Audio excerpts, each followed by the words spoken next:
ปุ๋ยเวียดใส่อยู่ชวนบาโกน่าจะได้อยู่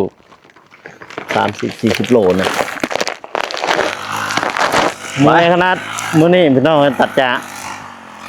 เมื่อยทั้งมวลมันเป้กันไปพี่น้องเห็นบ่นี่สมนี้คันบ่มันก็สิใหญ่ประมาณนี้เลยได้นี่เห็นบ่นี่คันบ่มันสิใหญ่ประมาณนี้แต่ว่า1 2 3ไปเดิน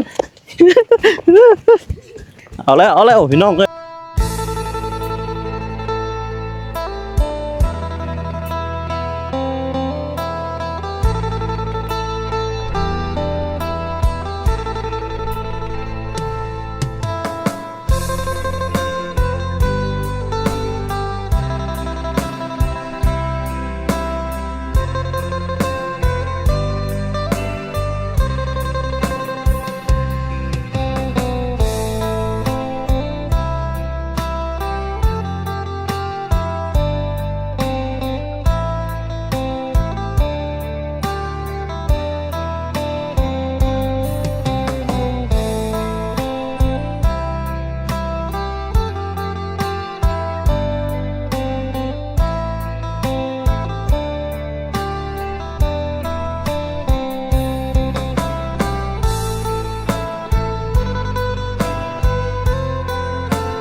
ต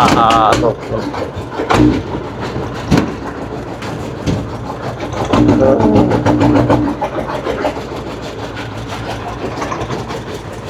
อีบุถึงสายบุอยู่แล้วโอ้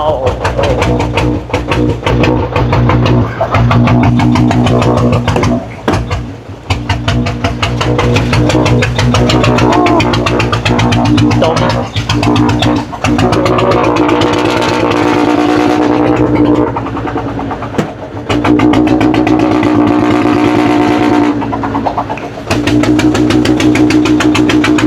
เส้นทางไปสุวรรณ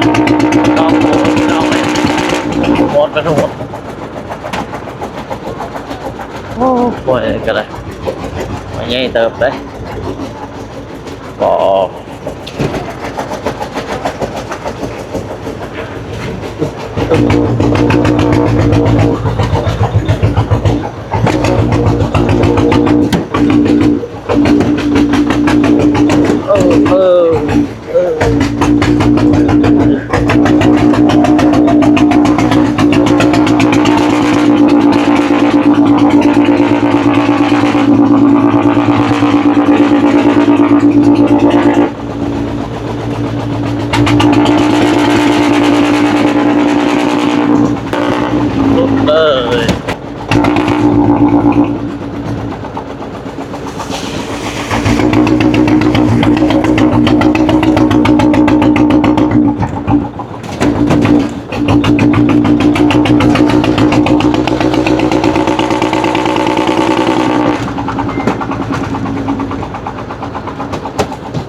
เล็กน้อยละ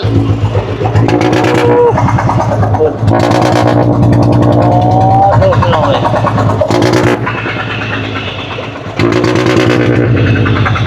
ทางรถทางรถ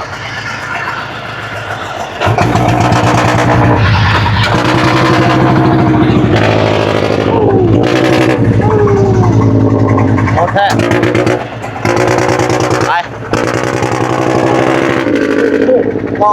โอ้โ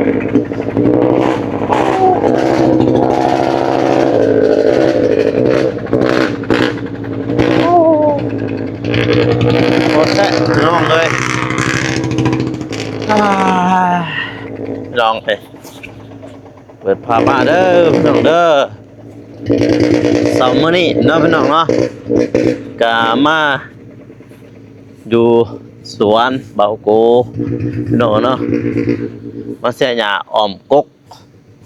หรือว่าต้นอ้อมต้นกาแฟพี่น้องเนาะเอาเห็นหน้าเห็นตากันบัดนี้เนาะพี่น้องเนาะก่อนอื่นมัดกับทักทายสบายดีและสวัสดีเด้อพ่อแม่พี่น้องเนาะบ่ว่าสิอยู่ภายในหรือว่าต่างประเทศก็ยินดีต้อนรับเข้าสู่ช่องเบาโกสนบทชอบปปลาวพี่น้องเนาะมาบัดนี้พี่น้องเนาะที่ตัดผมเรียบร้อยเด้อพี่น้องเด้อแต่ว่าทางหน้าก็ยาวซ้ำนี้แหละซ้ำพอดีพี่น้องนะซ้ำพอดีวีนะพี่ก็คอมเมนต์มาแน่นะพี่น้องเนาะโอเคบ่ทรงผมแบบนี้เดี๋ยวให้ตัดอีกทางหน้าถ้าตัดอีกก็ตัดน้องเอ้ยเนาะตอนนั้นตอนที่ไปสวรรณเขตท่านเบาโกบ่ทันได้ตัดเพราะว่าบ่ทันอยู่แต่ป่าคือว่าแหละพี่น้องเนาะลงมากับพอดีเบานงเราแซดใส่ไปบ่สวรรค์พุ่นน่ะที่แรกเบาโกว่าสิบ่ได้ไปได้หั่นเด้บัดหลังๆโอ้คิดในใจไปแต่เทินและทีมงานทางส่วนก็ไปเลยซะว่าซั่นพอดีจึงได้ไปนำพี่น้องเนาะแล้วก็ผมบ่ได้ตัดเลยกลับมาแต่หันจึงได้ตัดผมพี่น้องเนาะมีประตูเหรอ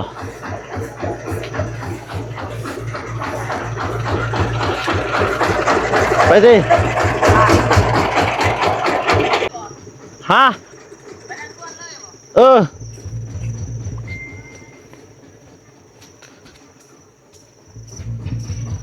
โซน้ำห่วย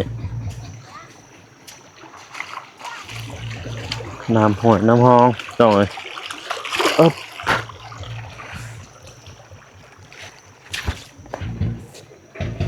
รถไทยนี่ก็มีโล่เด้อพี่น้องเนอะแม่นรถไทยรถกำนันมีโล่คือกันนะ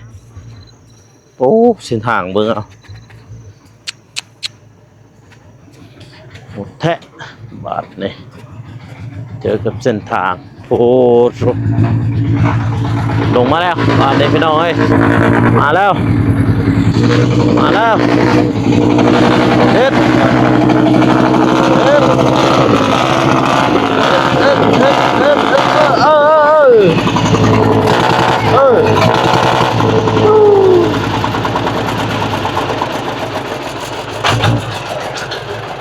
ปลาโชคพี่น้องเลยว้าสิขึ้นบ่ได้บาดนี่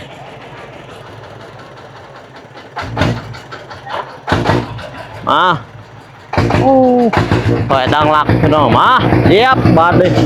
เอาเฮ็ดปึ๊บ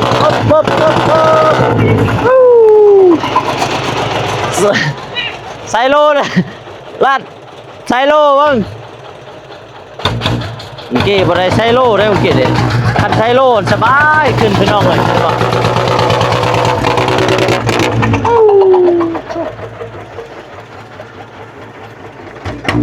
โอ้ว้าตุ๊บ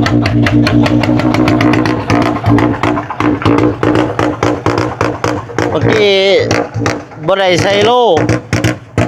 ทดสอบเบิ่งบัดใส่โลนบ่คือบ่ยากดอกซ้ำนี่พอใส่โลนก็คือมันสิหมุนเบิด4ขิงหรือว่า4ตีนหมุนเบิดถ้าใส่โลนน่ะเมื่อกี้บ่ได้ใส่ฮะบัดมาใส่ขึ้นมาเด้อเว้ยเขาเดียวเหรอเอาบาดนี้พี่น้องเอ้ยมาฮอดทุ่งนาแล้วเด้อพี่น้องเด้อนี่แหละทุ่งนาหน้าทางแม่เอาโคละเห็ดแม่มันเลยแม่และเขียวอำลำเขียวแล้วแต่ว่าหญ้ากะหกพี่น้องเลยคันคู่หน้านี่เห็นบ่หกเบิดเลยนี่พี่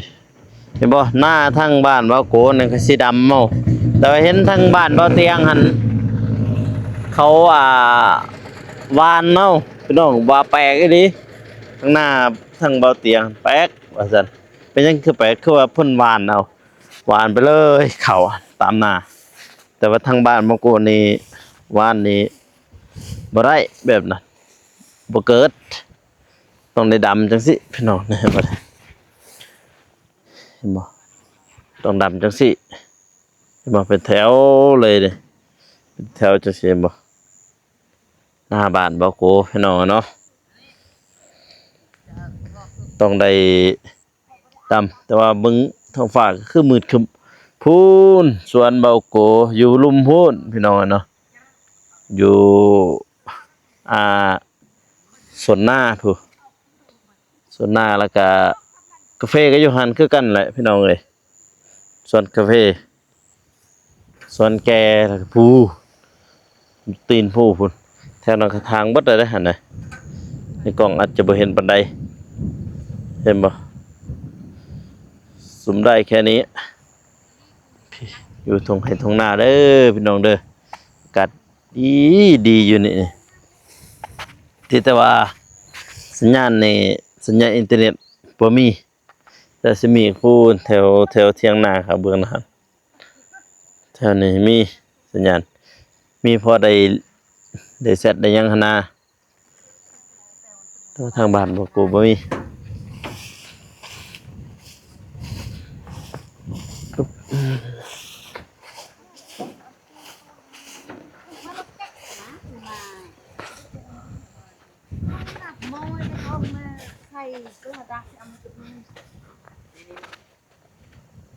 เราคุยอังก็ชอบเพลออังมาจ้ะนี่ปุ๋ยพี่น้องปุ๋ยที่ใส่ปุ๋ยเวียด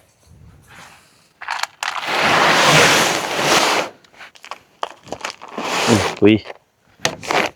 ตึกปุ๋ยอีหยังแต่ว่าปุ๋ยเวียด2 สอบ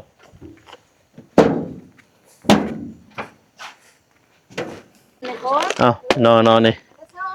ปุ๋ยอยู่ใส่อยู่สวนบาโกครับเป็นปุ๋ยเวียดนั่นแหละปุ๋ยเวียด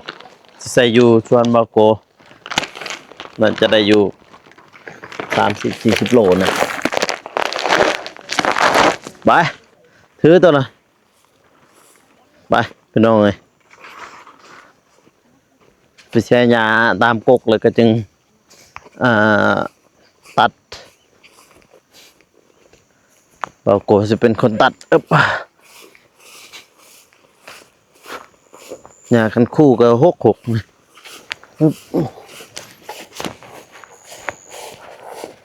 เห็นบ่เห็นเนาะโตโกกาแฟปะอยู่ขอนไม้ครับงาเริ่มแตกยอดเลยเด้อพี่น้องเด้อเริ่มแตกยอดแตกยังแล้วเด้ป่าพี่น้องเลยเริ่มแตกยอดแตกยังเลยนี่นี่เริ่มแตกยอดแตกยังแล้วพี่น้องเนาะเฟนนี่นี่เริ่มแตกยอดเห็นแล้วพี่น้องเฟบอโกพี่บัดเบิ่งทางไกลบ่เห็นหอยกกาแฟเบิ่งก็บ่เห็นแล้วพี่น้องเอ้ยสวนหญ้าเบิดมันกกเฟเด้อบ้านนี่แถวนี้วันนี้ก็จ้างพวกพี่น้องเด้อพี่น้องเด้อจ้างเขาได้จ้างเขาเจ้ามาเสียหญ้าตาม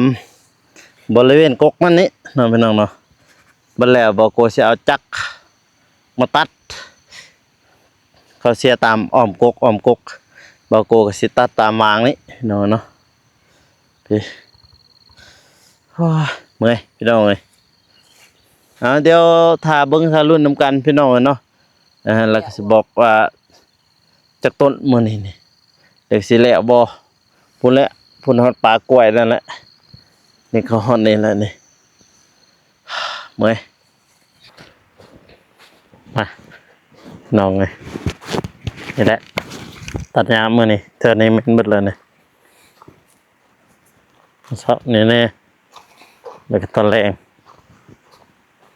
เป็นยังเหลือเท่านั้นพี่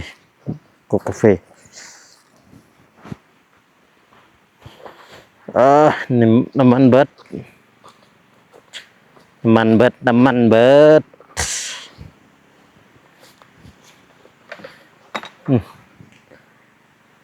จะเห็นอยู่กาแฟเบิ่งน่ะ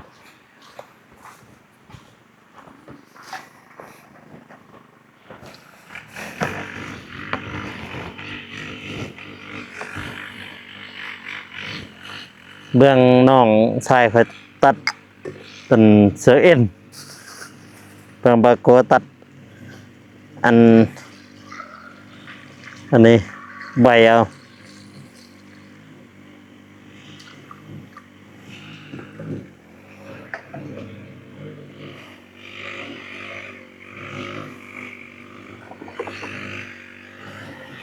เรียบร้อยใส่น้ำมันนะเชื่อมสตาร์ทขึ้นเลยใส่แว่นก่อนเดี๋ยวมันพุ่งเข้าตาอีกพุ่งเข้าตาแล้วมันเจ็บ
ตัดไป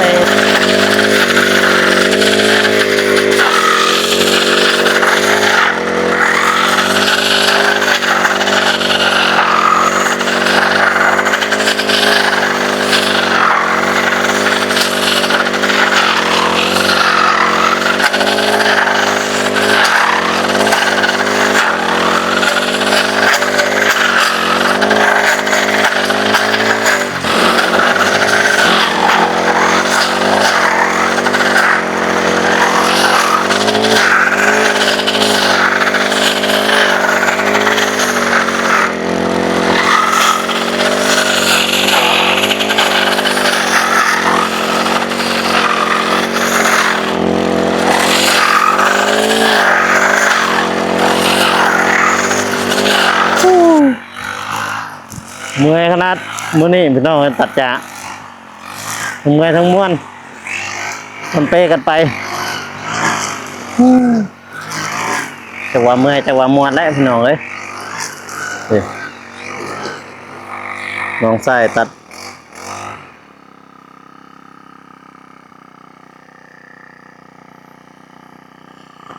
กับเสือกเอ็นแน่แล้วก็ไฟจักแบบนี้แน่นี่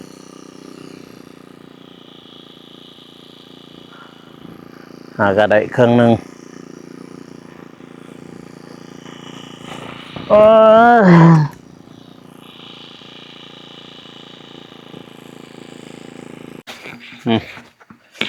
น้องเอ้ยนี่แหละอันนี้เห็ดซ้ำนี่ไปก่อนเอาพี่น้องเนาะก็คือว่าใดกะครึ่งหนึงพี่น้องเอ้ยครึ่งหนึงเพราะเบื้องนั้นท่านมีอันตอบ่ตอหัวเสือนั่นน่ะถึงว่าเสือจะยังก้นดำน่ะปีตำนิ้ว4พี่เลยมันใหญ่ตอน่ะโอ้ยเมื่อยพี่น้องมื้อนี้นี่โอ้จักก็เป็นจะได้พี่น้องเอ้ย โอเคอยู่บ่ส่วนเบาโกนี่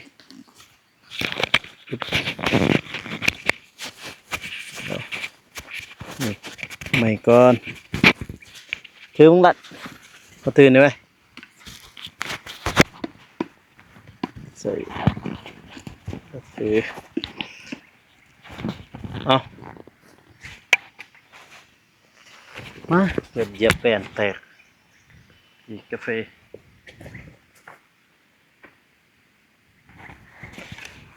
เฮ้ยมันนี่แหละพี่น้อยนะส่วนกะทางเบื้องนั้นก็มีต่อซับได้ยินแม่แล้วว่าต่อใหญ่นะนะต่อคนดำเนาะถ้าว่าเบิ้งข้างลุ่มนี่ก็โอเคอยู่เด้ส่วนนะมาเบิ้งข้างลุ่มหน่อยมันก็เริ่มใหญ่แน่แล้วทางลุ่มนี่เห็นบ่นี่ตัวนี่อยู่อันตั้งขอกงัวนี่ทายมาแต่นี้ที่เนี่ยมันจังสะท้อนแสงมาแต่นะพี่ตัวนี้ลังขอกล้างเฮือนนะตัวบโกเอาทำอิฐนั่นพี่น้องนี่ตัวนี้นี่ก็ใหญ่แลนะพี่บางอันก็นิดน้อยพี่น้องเนาะเห็นบ่จังซี่บางทีก็สิเสริมไหมแบบนี้นี่ตัวนี้นี่โอเคอยู่พี่น้องแบบนี้ก็โอเคพี่ถ้าว่าเอาตัวอยู่หลังอันหลังเฮือนหั่นข้างเฮือนเมืองหลังหั่นก็โอเคอยู่ซุมนี้พี่น้องเห็นบ่นี่ซุมนี้คันบ่มันก็สิใหญ่ประมาณนี้แหละได้นี่เห็นบ่นี่คันบ่มันสิใหญ่ประมาณนี้แต่ว่าแถวนั้นหั่นบ่กูเอาตัวอยู่อันข้างเฮือนนะตัวท้ายแต่ละเทื่อเพราะมันมีช่องข้างเด้ข้างหนึงหั่นตัวลายข้างของหมู่หั่นน้อยเดียวอยู่หั่นมันมีฝุ่นในคุณอันขี้หมูนั่นน่ะส่วนเบาโกพี่น้อยวันนี้ก็ตัดหญ้าได้ครึ่งหนึงก็ซ้ำมาครึ่งเนาะลัดเนาะ ลายเครื่องนี้ กายบ่ ได้ บ่อะไร ใช่ บ่กายเนอะนี่จะเห็นแต่นั้นมันลุบลงเธอได้หั่นมันลุบลงไปทางนั้นยากได้จะเห็นตัดหั่นแต่นี่มันเพียงเฮาตัดง่ายแท้นี่คือแท้นี่ตัดง่ายมันเพียงเด้โอ้คันบ่นี่แทนซ้ำนี่แล้วลัดเอ้ยกาแฟข่อยนี่ฮ่านี่คันบ่นี่ถ้าอยู่อันอยู่หลังของหมู่หั่นได้ลัดคันบ่ซ้ำนี่แล้วซ้ำกันนั่นแหละกับกาแฟเบาเตียงนี่ซ้ำนี่กาแฟเบาโกพี่น้องเนาะมาตัดหญ้าอนามัยเพราะว่าเว้ากันแล้วเนาะพี่น้องเนาะว่ามาแต่สวรรค์สิมาตัดหญ้าแล้วตัดหญ้าก็ใส่ปุ๋ยแล้วใส่ปุ๋ยก็จึงไปเบิ่งสวนอยู่เทิงพี่น้องสวนแกสวนอยู่เทิงพุ่นแต่ว่ามื้อนี้ทมิตก็ว่าคิดว่าสิตัดหญ้าแล้วแต่ก็สิเสียหญ้าแล้วแต่ว่าแม่เราเสียพุ่นนี่มาเบิ่งนี่แม่เราเสียอันหญ้าอ้อมกกแล้วก็เบาโกกับน้องชายเป็นคนตัดอันหญ้าพี่น้องเอ้ยนี่เด้เป็นจังซี่พี่น้องนะเขาเสียตามกกมันถ้าว่าบ่เสียตามกกนี่บ่เห็นได้พี่น้องเด้สิบ่เห็นอันกกกาแฟซ้ำเพราะว่ากกกาแฟกับหญ้าจะว่าซ้ำกันเลยเนาะพี่น้องเนาะโอ้ยคันบ่ได้ซ้ำนั้นนี่โอเคอยู่เบื่อนะแต่นี่ก็มีแต่เร่งปุ๋ยใส่เอา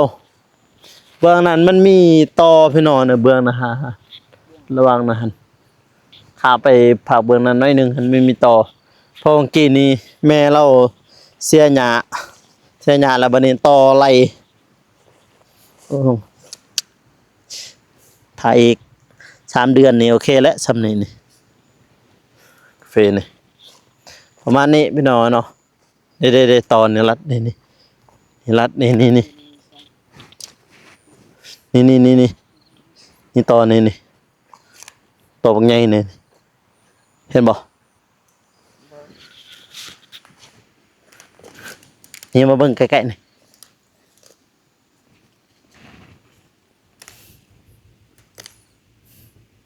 เป็นเหลืองๆแดงๆนั่นลูก นี่เบิ่งเอาความใหญ่พี่น้องต่อเห็นอยู่บ่ซุมเขาอะติกัดลัดแล่นนั่นลัดเด้อเดี๋ยวก่อนเอาติ1 2 3ไปเล่น เอาแล้วพี่น้องเอ้ยต่ออะไรคักน่าจะบินได้เลยหันเบื้องนั้นพี่น้องนะมีต่อนะเบื้องนั้นมีต่ออันตัวที่เห็นตัวบาโกบินโดนเด้อพี่น้องเด้อเป็นหน้าเอื้อยนะพี่น้องหน้าเอื้อยนี่หน้าเอื้อยและที่บ่ได้เฮ็ดปีนี้ปีเดียวที่บ่เฮ็ดแต่ว่าปีกายนี่เพิ่นเฮ็ดนั่นล่ะเนาะปีกายนั้นเพิ่นเฮ็ดปีนี้บ่เฮ็ดพี่น้องอันนี้นี่เพิ่นบ่มีเวลาสิเฮ็ดหั่นนะ หญ้าหกเลยเห็นบ่คือตามเห็นในเฮาบินโดรนไปแหละเมื่อกี้พี่น้องเนาะแบบนั้นแหละคงเพิ่นหั่นบ่ได้เฮ็ดปีนี้นี่ประมาณ10 12ไร่บ่ลัดแม่นบ่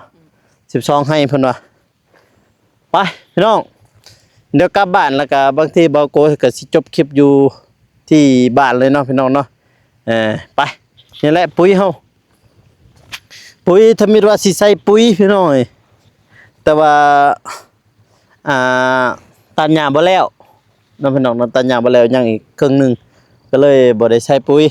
ถ้าเป็นมื้ออื่นน้องพี่น้องเนาะก็เริ่มแค่แน่น้อยนึงพี่น้องได้เห็นนั่นกกกาแฟแล้วก็ดีใจแน่อย่างน้อยนึงน้องพี่น้องเนาะอย่าลืมกดติดตามด้วยพี่น้องเด้อเดี๋ยวเจอกันอยู่ที่บ้านเพิ่นแหละพี่น้องไปนี่แหละหน้าพ่อแม่น้องเป็นน้องนอนนี่เกิงนี่อะไรยังมีหนาไม่ยังอยู่แต่ว่าเขตนี้บ่มีหอยเด้อพี่น้องเด้อหอยประกวางเฮ้ยเห็นบ่น่ะว้ายบ่พอข้าว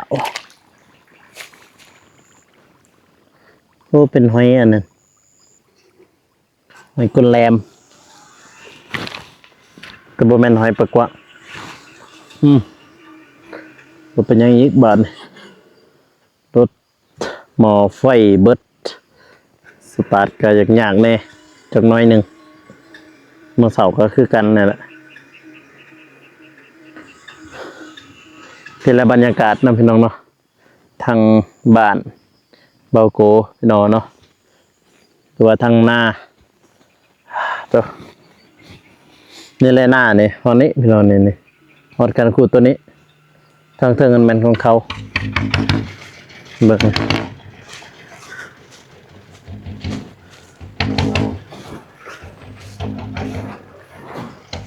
ดิ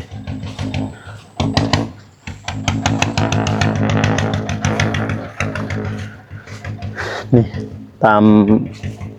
ห้องระบายน้ำอันนี้ของเขาเด้อพี่น้องเด้ออันนี้นี่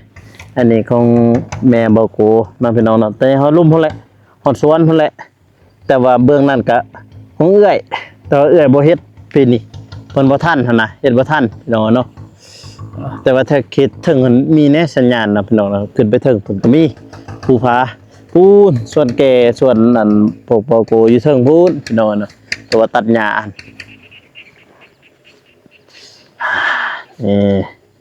เห็นหน้าเห็นตากันเด้อพ่อแม่พี่น้องเนาะมื้อนี้ก็มาตัดหญ้าแล้วก็มาเสียหญ้าแต่ว่าก็จ้างพี่น้องเด้อพี่น้องเด้อจ้างพี่น้องวันละ120,000น้องพี่น้องเนาะวันหนึ่ง120,000จ้างเพิ่นพี่น้องเนี่ยมาแต่ดักจึงเพิ่นพี่น้องเลยนะจ้างเพิ่น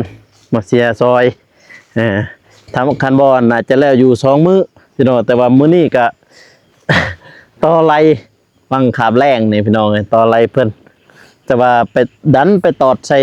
อันหนาแม่เบาโกนํพี่น้องใส่บอลนี่ถือไปตอดน่าจะเป็นไข่เลยพี่น้องเนาะเอาบัดนี้ทางเบาโกเองก็สิขอตัวลาไปก่อนเด้อพ่อแม่พี่น้องเนาะก็อย่าลืมฝากกดไลค์กดติดตามเพื่อเป็นกำลังใจให้เบาโกเฮ็ดคลิปต่อๆไป ท่านี้บ่มีหยังมากมายเนาะพี่น้องเนาะเดี๋ยวบ่กูขอตัวลาไปก่อนเด้อพ่อแม่พี่น้องเนาะแล้วก็เจอกัน EP หน้าเด้อพี่น้องเด้อสำหรับคลิปนี้ขอกล่าวเข้ามาสบายดีพี่น้องเลยเจอกัน EP หน้าเด้อพี่น้องเด้อบ๊ายบาย